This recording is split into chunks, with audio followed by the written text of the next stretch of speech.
Hey team, I wanted to make a video about upcycling fashion. I think it's very, very fun. It's always a little experimental, so it can be really hit or miss, but I think that makes it more fun too, because it's the creative process. You're experimenting, you're innovating or not. It can be so much fun to upcycle clothes. Sometimes you can get lucky and you'll have enough to recreate a pattern, and that can be very fun. This is kind of an example of what I've done following patterns. These are some capris that I made out of other pants. They're a little rock and roll, they're kind of cute. There's also a little pinup shirt, gingham. That was on Pinterest a long time ago. I redid one of my dad's, or actually two of my dad's shirts. I just took off the sleeves and the collar.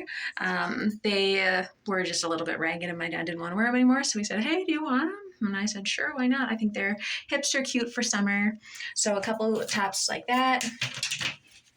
This was actually a bag that was wrapping one of my Christmas presents, and I made it into a dress using one of my mom's patterns. So that was very, very cool.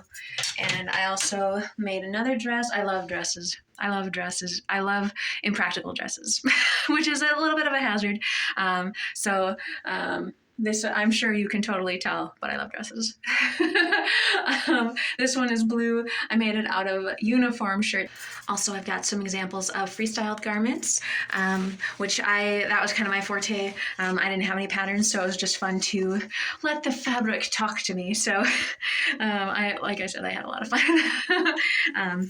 But we got a little bit of a skirt here. I had a nice scarf from one of my friends, and I never wore scarves, so I made a little skirt using the top of an old pair of capris that had microplastics kind of unwinding, and it was kind of gross. So I reused the top to make a skirt. Also made some shorts. It's one of these are sorry there. Let's see. It's an old T-shirt. It's pajama shorts. I wanted to make every article of clothing out of old clothing. So shorts, skirts, dresses, tops, underwear. I'm not going to show you those. But this one, just a cute little top, kind of improvised a little bit with the fabric that I had. Another cute top. And this was one of my favorites. This one's a dress. Like I said, I love dresses that are impractical. So this one is my flapper dress. I was going to a masquerade ball and it was 20s inspired. So it's a flapper dress with I got the pieces, two different dresses from Savers, and I chopped them up. All right, I'm going to show you the process of upcycling a garment using old clothes. It's very, very fun and completely unstructured the way that I do it anyway. All right, so these are the supplies we have. We are going to make them a jumbled mess on the floor, so that way we can see the pieces together. We can see what ebbs and flows, what looks cute, what doesn't. And hopefully we'll get a little inspiration. Got a lot of blues here. That's kind of pretty. So mixed. This. I can feel the plastic in these jeans, so I'm just gonna set those to the side right now. This is cute. I kind of wanted to make a top out of this one. Nice, cute 50s top. So I might hold that off till I can actually find a pattern. So we'll put that to the side. Let's see. These are cute. We got little chunks here of different flannels, wool, t-shirt materials, more t-shirt materials, pockets. All right, so what do we want to make? I think we should definitely use this, and do you think, oh no, does that clash? That might clash.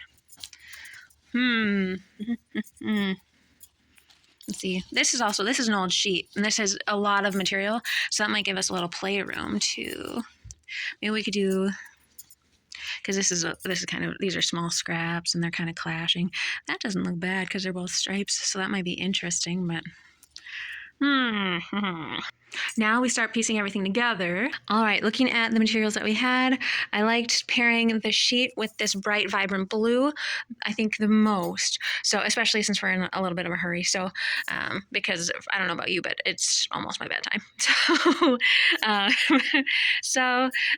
We're gonna make a cute little dress out of this here, and we're gonna have a blue sash with the blue straps. So I'm going to actually start with the sash, and I'm going to go ahead and do one of my standbys, which is braiding the blue. So I'm going to braid some blue, which means I'm going to take this and I'm going to cut a strip until the very end. And I'm not going to go all the way, but I'm going to come back around and I'm going to make essentially a yarn out of this material. So that way I have something to braid. So that'll be the first step. All right, I ended up just making like a unicorn horn type belt instead of braiding, just because I felt, since I was talking about innovating, I thought I shouldn't go with my staple. I would try something new. So we did a unicorn horn-esque type belt. We will see how it looks. It's got these rough edges on this, and oftentimes I don't mind that. I kind of like that in some of my designs. So we might have to incorporate that in other elements of this dress. All right, so next we're going to try and fit the dress part of the dress, the body of the dress. So I don't know. What are you guys thinking? Maybe here. Oh.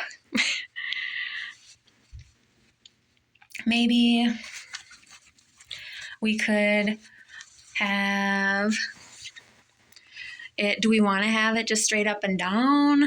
Should it be Grecian? Can I pull off Grecian? Maybe. I don't dislike this. It's a little short, but it's also got a, if you look down here, I'm going to see if I can flip this. It's got a little bit of an angle on the bottom. I don't dislike that, actually. I think maybe we should definitely run with that. All right, so let's see, I wonder if we can find a way to layer this at the top a little bit if we're doing drapey style. I don't know, what do you guys think? Is it kind of going, how's it going? Okay. Maybe a little something like that. And then I'll safety pin it. Hold on. Okay, so I safety pinned it here. So that way it will have a little bit of a fold over. I kind of like that because it does offer a little bit of differentiation from the straight stripes here, just that different color. I put the sash on, the belt on. It's cute. It adds that little splash of color, which is nice. These won't be here, of course. That's just going to be there for a second. Oh, I don't know. Do you guys want this to be a strapless? Or should we put the blue on the top? What do you think? I don't really have a preference. The priority is that it stays up though. So we got to decide if we want to do strapless. How are we going to keep it up if we do strapless? I could just sew it and then it has to be able to slip over. Oh, that's not going to work. unless proportion wise, I'm dubious. So we might have to add some sort of buttons in the back in order to keep it up. But I'm going to try and quick sew it. I'll just put a dart right here and I'll put some darts in the back and then we will sort it out. I will change this maybe so we can get a better idea of what it's going to look like. That's actually cute. Okay. If we can pull it off, let's try it. All right, I sewed it and this is what it turned out like. We are experiencing some static electricity, but I put on the pearls and the diamonds. So I'm feeling a little bit ritzy. I think it turned out cute. Here, I'll turn around. Ta-da! Good job, team. It's a little ragged on the edges, the bottom edges, but I don't know how you guys feel about that. It kind of matches the ragged of the belt. So I might just leave it. I don't know. I haven't decided. I don't know, but yay! It's one of those you'll definitely be adjusting all night, but I think that's common too. Maybe some double-sided tape. Woohoo! Go team!